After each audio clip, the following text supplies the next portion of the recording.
Morning student. Chapter 7 integral बहुत ही बढ़िया तरीके से चल रहा है, बहुत ही लेंथी चैप्टर। 7.11 हमारा बिल्कुल खत्म हो चुका है। एक्सरसाइज 7 के भी काफी सारे सम हो चुके हैं, अब सिर्फ 7 या 8 सम बाकी है। लेकिन अगर टेक्स्ट बुक के पीछे जो सप्लीमेंट्री लेसन है उसमें एक नया टॉपिक है, वो मेथड आपको अभी बाकी है करानी, और उसके डिपेंडेंट 3 सम भी है। तो वो मेथड हमारी अभी बाकी है, वो खास याद रखिएगा। सिर्फ 3 सम ही है उसमें, लेकिन करनी तो पड़ेगी।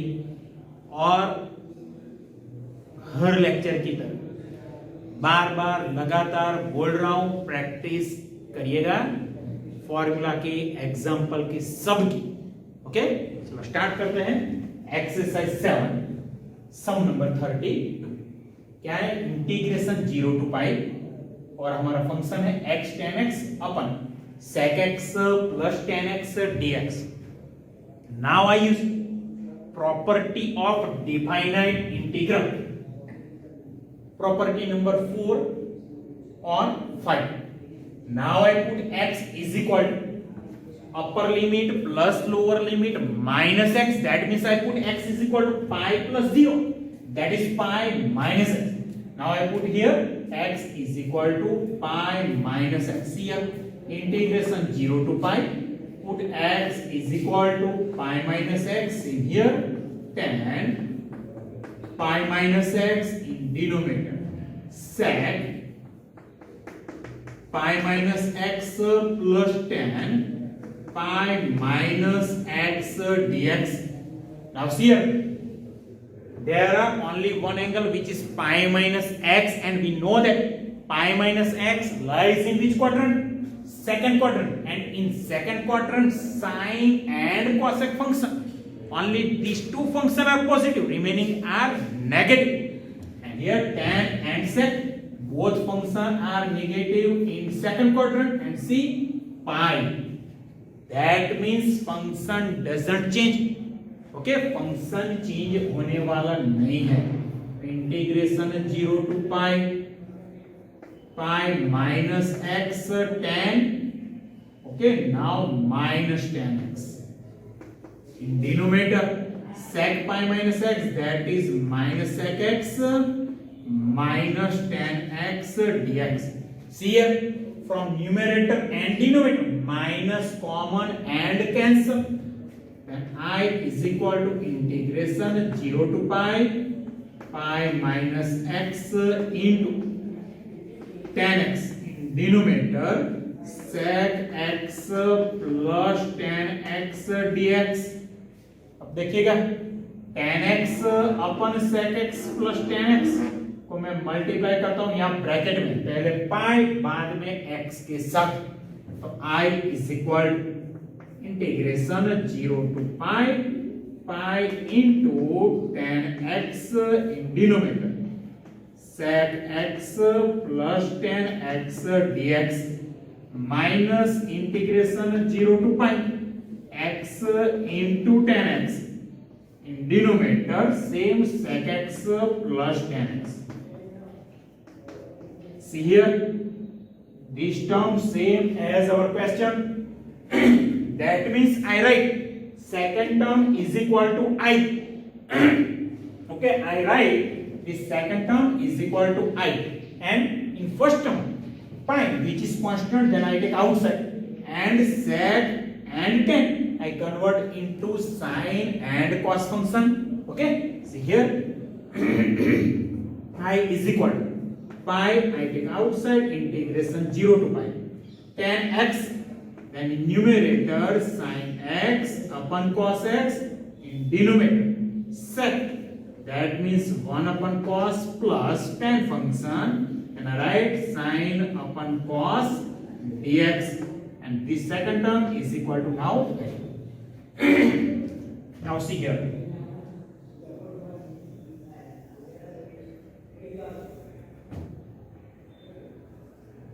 तो यहां पे क्या करने वाला हूं, ये जो माइनस आई है उसको मैं इस साइड पे ले जाता हूं। तो i प्लस आई हो जाएगा 2i।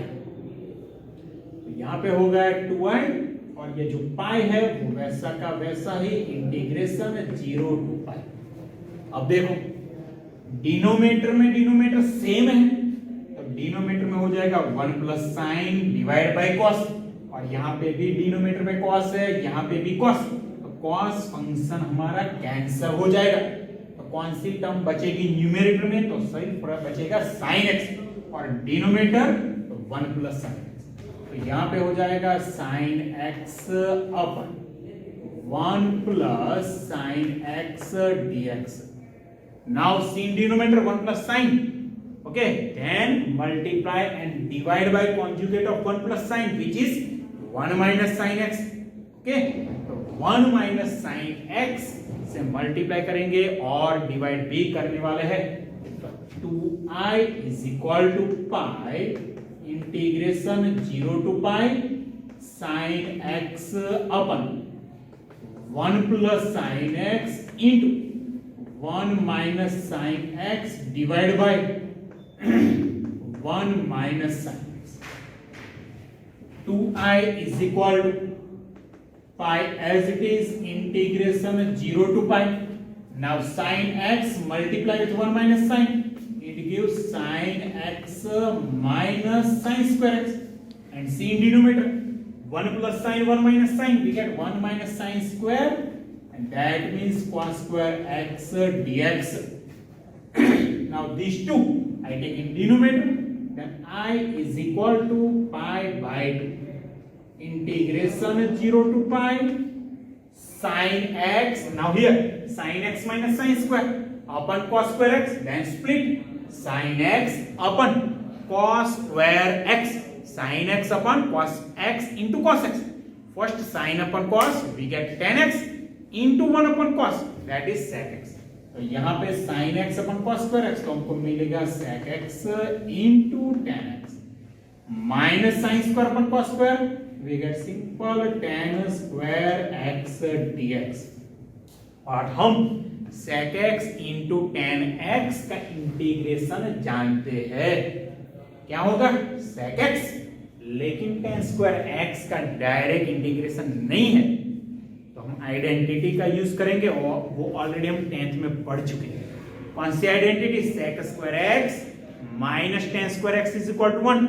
तो tan स्क्वायर x को सब्जेक्ट बनाते हो तो sec square x tan square x की जगह पे हम लिख सकते हैं sec square x minus 1 i is equal to pi by integration 0 to pi first term sec x into tan x as it is minus tan square x, that means sec square x minus 1 dx। Now I open the bracket, see here but coefficient is now minus, then change the sign of both terms, then I is equal to pi by 2 integration 0 to pi sec x into tan x minus sec square x plus 1 dx।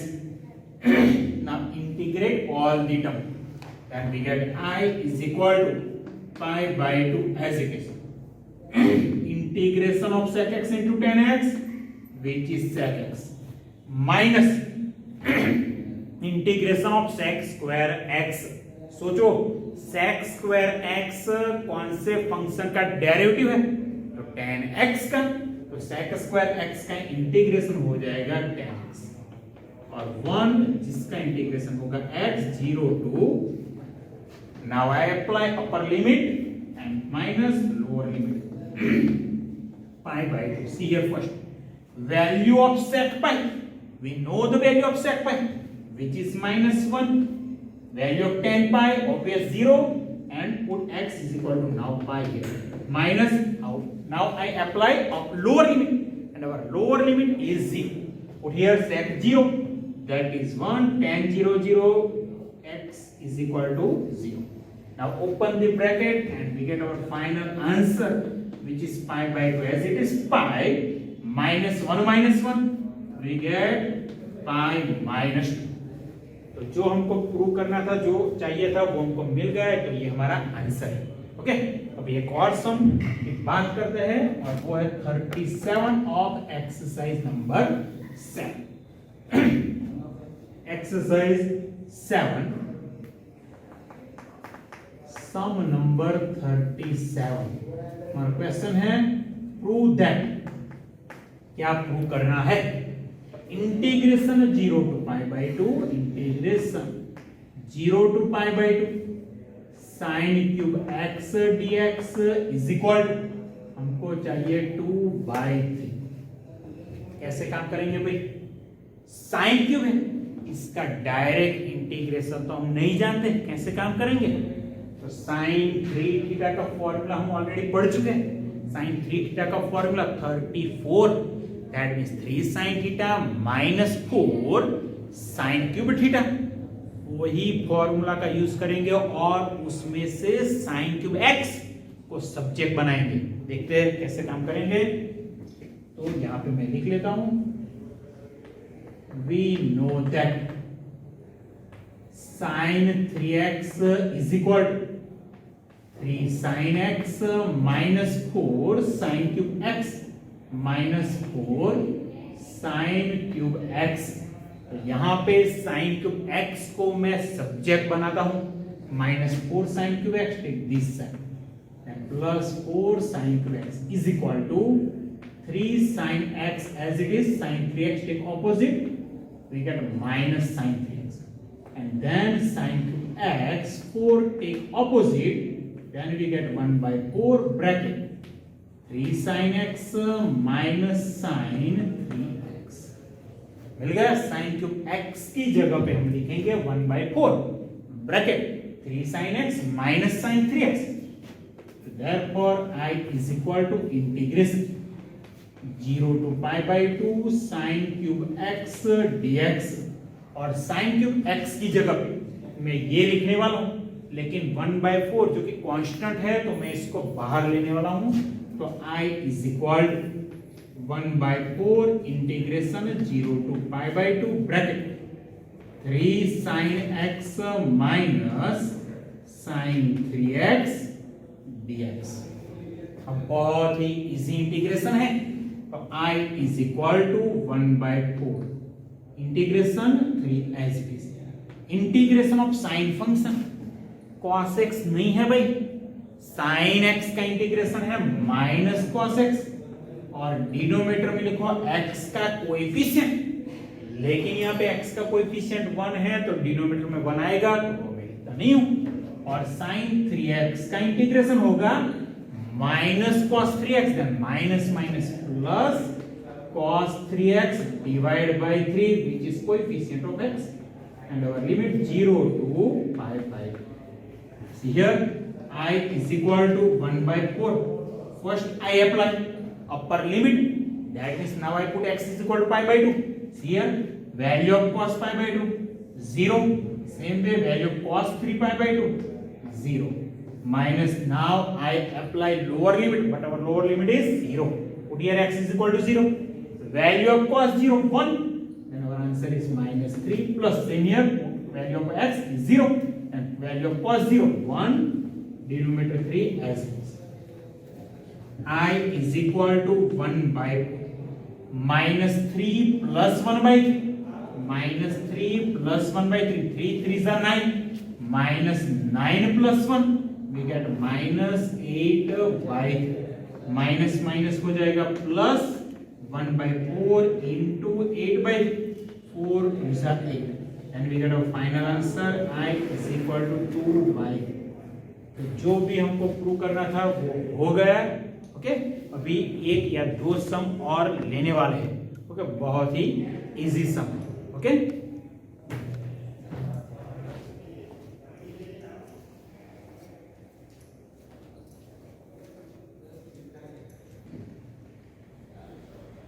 चलो बच्चों, अभी एक और some exercise 7 का, और वो है 38 number का सम। बहुत ज्यादा easy. Integration 0 to pi by 4 2 tan cube x dx is equal to 1 minus log 2 हमको चाहिए, ये प्रूव करना है। तो tan cube x, अभी जो आगे सम हमने लिया है उसमें तो sin cube x का फॉर्मूला था sin 3x का फॉर्मूला, उसमें से sin क्यूब x को सब्जेक्ट बना दिया। यहाँ पे कैसे काम करेंगे? tan क्यूब x का कोई भी फॉर्मूला भी नहीं है, तो देखो कैसे काम करेंगे। इसको मैं बोल देता हूं I। Now I is equal to integration 0 to pi by 4 to tan cube x dx।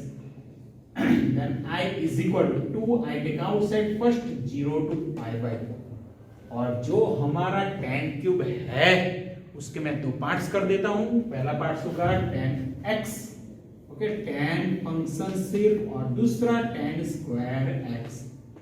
कैसे काम करेंगे वो भी देख लेते हैं। I is equal to 2 times integration 0 to pi by 4 tan function वैसा का वैसा ही, और हम आइडेंटिटी जानते हैं। we already learn three identity in 10th standard, okay। sin square plus cos square is equal to 1, second identity sec square x minus tan square is equal to 1, और third identity क्या थी? cos square minus cot square is equal to 1। तो जो दूसरी थी sec square x minus tan square x is equal to 1, उसमें से tan square x को सब्जेक्ट बना दो, तो क्या होगा?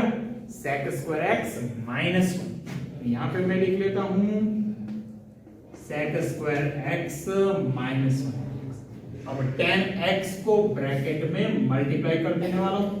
Integration 0 to pi by 4 tan x into sec square x minus tan x dx। अब कैसे? तो ये tan फंक्शन है, उसका इंटीग्रेशन तो बहुत ज्यादा इजी है, direct formula log modulus of sec x। tan x का डायरेक्ट फॉर्मूला है log modulus of sec x, लेकिन जो ये पहली टर्म है उसका क्या करेंगे? देखो वो भी मैं आपको बताता हूं। यहाँ दोनों टर्म को मैं अलग अलग कर देता हूं।